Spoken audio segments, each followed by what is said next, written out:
une étape clé de la restauration des façades du Palais des Papes. Cette belle opération qui est engagée depuis presque un an et demi.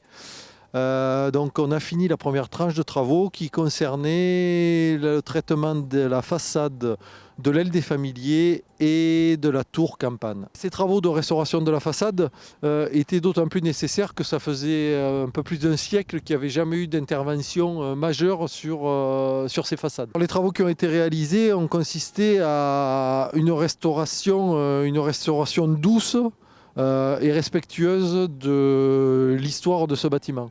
C'est un bâtiment qui a été construit aux alentours du milieu du XIIIe siècle, entre 1340 et 1360.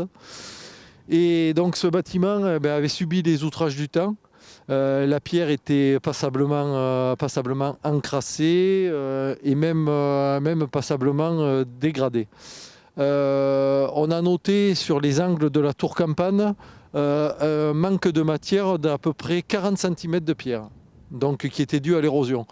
Ça peut vous paraître énorme, mais si on se dit que ça a été construit il y a 700 ans, ça fait un demi-millimètre par an. On a traité aussi des vitraux, des menuiseries, des grilles en fer forgé, qu'on verra complètement restauré une fois que l'échafaudage sera démonté. Le traitement des pierres a fait beaucoup parler parce qu'on était sur un procédé qui était assez novateur, un traitement à base d'huile essentielle, de citronnelle et de romarin. Ça détruit les micro-organismes, les lichens, les mousses, les champignons, tout ce qui est incrusté dans cette pierre qui est une pierre calcaire. Les prochaines étapes du chantier, c'est la deuxième phase qui a déjà démarré. Pour traiter de la même façon qu'on a fait la première tranche, la chapelle Benoît XII. La chapelle Benoît XII, c'est un bâtiment qui est inséré entre la tour campane et la tour Trouillas qui est derrière.